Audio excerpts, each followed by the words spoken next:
Firman Tuhan hari ini terambil dari Markus pasal 5 ayatnya yang ke-21 hingga 43. Sabda Tuhan demikian. Sesudah Yesus menyeberang lagi dengan perahu, orang banyak berbondong-bondong datang lalu mengerumuni dia. Sedang ia berada di tepi danau, datanglah seorang kepala rumah ibadat yang bernama Yairus. Ketika ia melihat Yesus, tersungkurlah ia di depan kakinya dan memohon dengan sangat kepadanya. Anakku perempuan sedang sakit, hampir mati. Datanglah kiranya dan letakkanlah tanganmu atasnya, supaya ia selamat dan tetap hidup. Lalu pergilah Yesus dengan orang itu. Orang banyak berbondong-bondong mengikuti dia dan berdesak-desakan di dekatnya. Adalah di situ seorang perempuan yang sudah 12 tahun lamanya menderita pendarahan. Ia telah berulang-ulang diobati oleh berbagai tabib, sehingga telah dihabiskannya semua yang ada padanya. Namun sama sekali tidak ada faedahnya, malah sebaliknya keadaannya makin memburuk. Dia sudah mendengar berita-berita tentang Yesus. Maka di tengah-tengah orang banyak itu ia mendekati Yesus dari belakang dan menjamah jubahnya. Sebab katanya, asal ku jamah saja jubahnya, aku akan sembuh. Seketika itu juga berhentilah pendarahannya dan ia merasa bahwa badannya sudah sembuh dari penyakitnya. Pada ketika itu juga, Yesus mengetahui bahwa ada tenaga yang keluar dari dirinya. Lalu ia berpaling di tengah orang banyak dan bertanya, "Siapa yang menjamah jubahku?" Murid-muridnya menjawab, "Engkau melihat bagaimana orang-orang ini berdesak-desakan dekatmu, dan engkau bertanya, siapa yang menjamah aku?" Lalu ia memandang sekelilingnya untuk melihat siapa yang telah melakukan hal itu. Perempuan itu yang menjadi takut dan gemetar ketika mengetahui apa yang telah terjadi atas dirinya, tampil dan tersungkur di depan Yesus dan dengan tulus memberitahukan segala sesuatu kepadanya. Maka katanya kepada perempuan itu, "Hai anakku, imanmu telah menyelamatkan engkau. Pergilah dengan selamat dan sembuhlah dari penyakitmu." Ketika Yesus masih berbicara, datanglah orang dari keluarga kepala rumah ibadat itu dan berkata, "Anakmu sudah mati.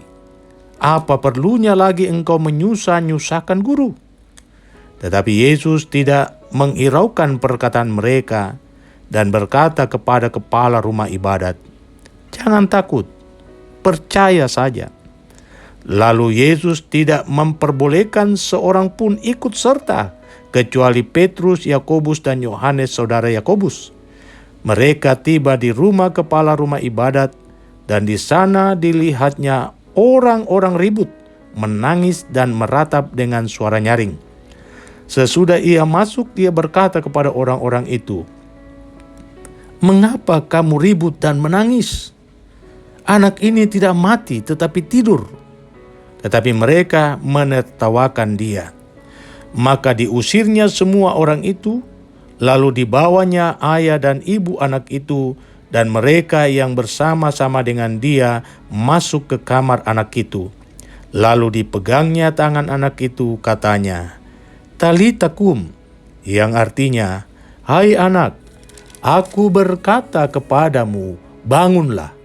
Seketika itu juga anak itu bangkit berdiri dan berjalan, sebab umurnya sudah 12 tahun. Semua orang yang hadir sangat takjub. Dengan sangat ia berpesan kepada mereka, supaya jangan seorang pun mengetahui hal itu. Lalu ia menyuruh mereka memberi anak itu makan. Demikian firman Tuhan. Amin. Tema kita, imanmu telah menyelamatkan engkau. Saudara-saudara yang saya kasihi di dalam Tuhan, saudara setuju atau tidak Tapi inilah yang saya lihat, inilah yang saya alami, inilah yang saya rasakan bahwa terkadang Tuhan membiarkan kita berada dalam situasi yang membuat kita nyaris kehilangan pengharapan, membuat kita nyaris putus asa. Itu bukan Tuhan lakukan karena ketidakpeduliannya kepada kita, tetapi untuk menguji keteguhan iman kita dan juga untuk melihat sejauh mana komitmen iman kita kepadanya. Apakah kita dengan sungguh meletakkan seluruh keberadaan kita seutuhnya hanya kepada Tuhan, atau sebaliknya kita lebih mengandalkan diri kita sendiri.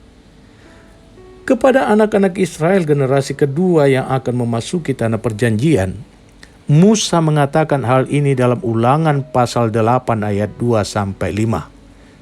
Ingatlah kepada seluruh perjalanan yang kau lakukan atas kehendak Tuhan Allahmu di padang gurun selama 40 tahun ini, dengan maksud merendahkan hatimu dan mencobai engkau untuk mengetahui apa yang ada di dalam hatimu, yakni apakah engkau berpegang pada perintahnya atau tidak.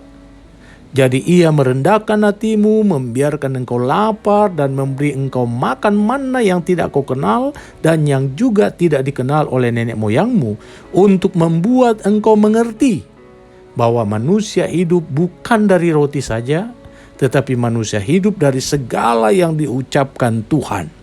Pakaianmu tidaklah menjadi buruk di tubuhmu, dan kakimu tidaklah menjadi bengkak selama 40 tahun ini. Maka haruslah engkau insaf bahwa Tuhan Allahmu mengajari engkau seperti seorang mengajari anaknya. Jadi saudara-saudaraku, ketika kita sedang berada dalam kondisi yang tidak mengenakan, kita merasa sakit, kita merintih, kita ditinggalkan orang-orang yang kita kasihi sehingga rasanya kita tidak mampu untuk melangkah lagi. Bagi saya, itulah saat yang tepat untuk menginsapi bahwa betapa ringkihnya kita, betapa terbatasnya dan fananya kita. Kita butuh tangan yang kuat untuk menopang hidup kita.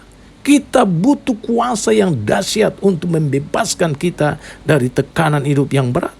Ya, kita butuh Tuhan. Katakan, aku butuh Engkau Tuhan. Mari belajar dari Injil Markus pasal 5 ayat 21-43. Bagian ini mencatat dua peristiwa mujizat, dan kisah ini mengandung pesan moral yang sangat-sangat luar biasa. Dikisahkan bahwa ada seorang pemimpin umat bernama Yairus. Ia tidak lain adalah kepala rumah ibadat, kepala sinagog. Ia datang tersungkur di hadapan Tuhan Yesus dan memohon agar Tuhan Yesus sudi datang ke rumahnya untuk menyembuhkan anaknya yang sedang sekarat, untuk menyembuhkan anaknya yang hampir mati.